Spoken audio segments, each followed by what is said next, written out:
Hey gang, AV here. Welcome to my review of the G.I. Joe 50th Anniversary Night Viper, the Night Fighter.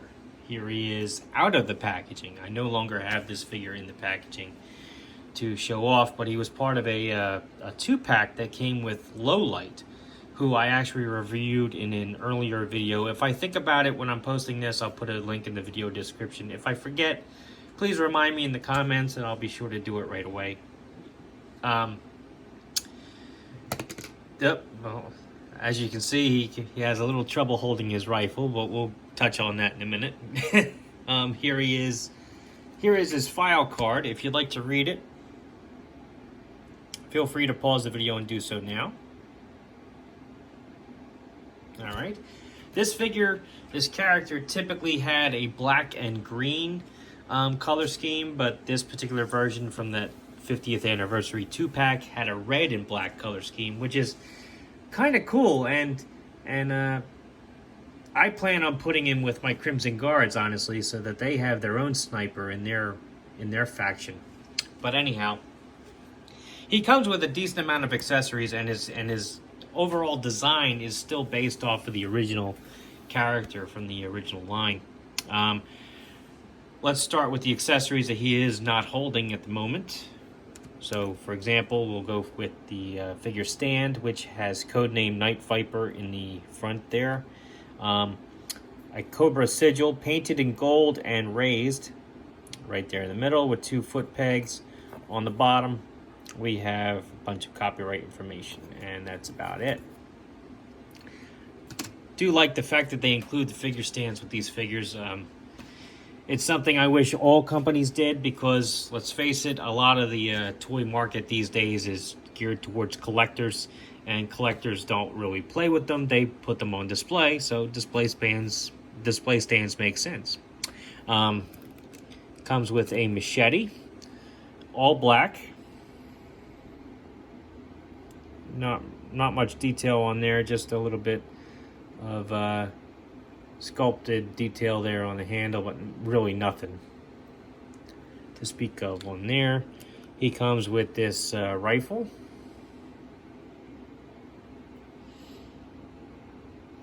Pretty cool.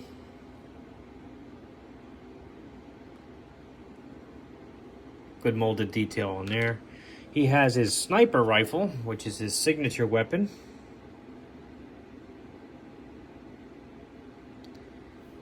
Which has some black and red painted detail.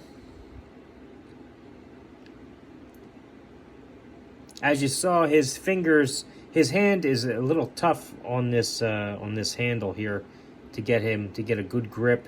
The trick is really making sure that his finger goes through the finger guard, and you get his thumb all the way wrapped around. It's those 2 fingers really which hold this weapon. The rest of the hand is pretty useless.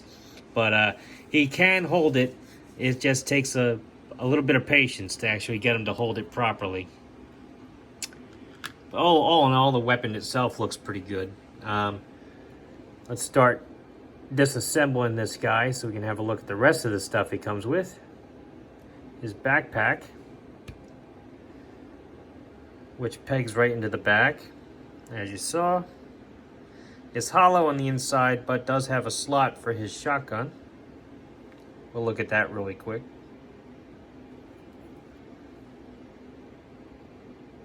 Pretty cool. I definitely like the fact that he can stow it for easy access. The design of the backpack is pretty cool. It does have a painted Cobra emblem right there at the top. It has these 2 knobs here, though, these 2 really large tabs, I guess you would call them. I'm not sure why. I can't really figure out if they're part of the design for like aesthetic purposes, like part of the molded detail, or if they're actually serve a function. I've tried to get them to work with the different weapons that he comes with, but it doesn't really line up well enough to actually hold any of the other weapons that he comes with. If you guys understand why these are here, let me know in the comments section, because I couldn't really figure it out. And if you can store more than one weapon in the backpack, that'd be fantastic. So if you know something I don't, let me know. Please, I appreciate it. He has his satchel here, which is all black. Very, very bendy, forgiving strap here, so you can easily get this on and off of the figure, which is always a plus. And it does have a removable flashlight, which is pretty awesome. Slots right back in there. I do like this thing. Unlike other satchels that we've gotten with other figures, even in the modern line, this, because of how maneuverable this strap is, it does not get in the way at all. It's great. He has his removable sidearm in his holster here.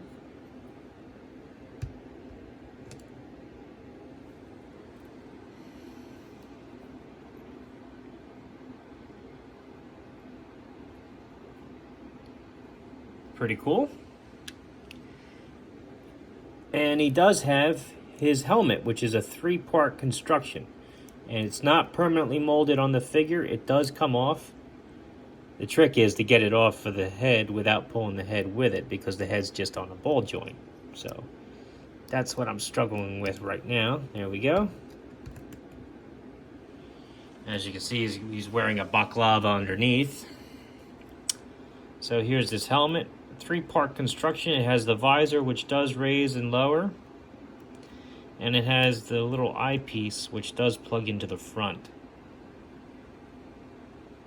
Not much detail on there.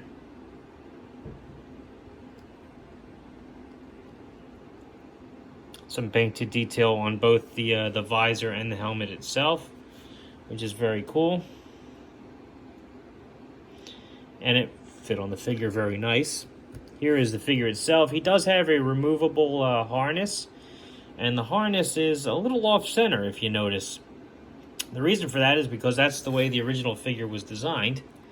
Mine is just a little bit warped, though. It's supposed to fit snugly across the back like this, and then pretty far over to the left here like that, so that his sigil is visible underneath his chest there.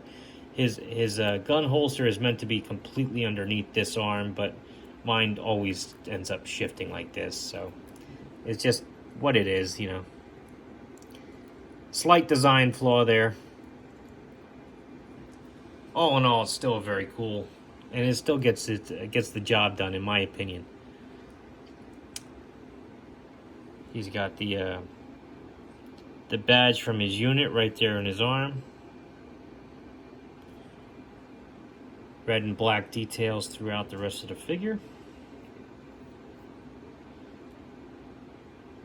I like the design of this guy, even though he's supposed to be black and red, or I'm sorry, green and red. The black and red actually suits him, and like I said, I think he'll fit right in with my Crimson Guards. So let's get along to his articulation. His head's on a ball joint, does a full 360. Can look up and down pretty good. A little side to side, but not much. Arms, full 360. Not really hindered by his web gear at all. Can go up about that high. Nothing at the bicep. Elbows bend 90 degrees. Can rotate 360. Flatten out. Elbows rotate 360. And they do have a hinge, which is always nice, especially when trying to pose him with his rifle. He's got a really good ab crunch, a lot of free motion there. Legs can go up about that high, back about that far, out about that far. Knees, double jointed. Can kick his heel back about that far. Design of his boots is what's stopping it there. Ankles rotate 360 degrees. Point his toes down and point his toes up. Great articulation on this guy. Now not hindered by his web gear at all, and his accessories wouldn't hinder him either. He looks really good. Let's get his helmet back on. That way he looks more appropriate. Let's get him standing up. We'll do some size comparisons. Get all his accessories out of the way. Here he is next to a vintage G.I. Joe figure. Snake Eyes, as you can see, he's noticeably taller. The original figures were 3 3/4 inches tall, whereas these guys are closer to 4 inches. Same can be said for the vast majority of Star Wars figures. They are about 3 3/4 inches. Even the modern ones, like this vintage line figure. Here is a modern Boss Fight Studio figure. I said modern. Last video I said vintage. This time I say modern. They're just Boss Fight Studio figures. Why do I have to give them an adjective? Anyway, here he is next to a Boss Fight Studio blank. As you can see, they're about the same size. They are both 4-inch figures. This guy definitely fits in better with the more modern 4-inch figures. Here he is next to a Marvel Universe Captain America. I think he's going to make a great addition to your modern figure collection if you're interested. He has some great accessories. I do wish he could store all of them on him, but he can store pretty much all of them. So that's still pretty cool. I like the fact that he's got his signature rifle. I just wish he could hold it a little bit better. Like I said, it really depends on how patient you are, trying to get his finger through the finger guard and making sure his thumb is firmly around the handle. That's what's really going to keep that hand around that grip. I love the fact that his shotgun stores in his backpack and flashlight, and he's got a lot of really cool accessories. If you happen upon this figure, I wouldn't hesitate to pick him up, especially if you can find him at a reasonable price. This has been AV. If you like this video, check out my channel. If you like what you see there, then please subscribe. And as always, thanks for watching.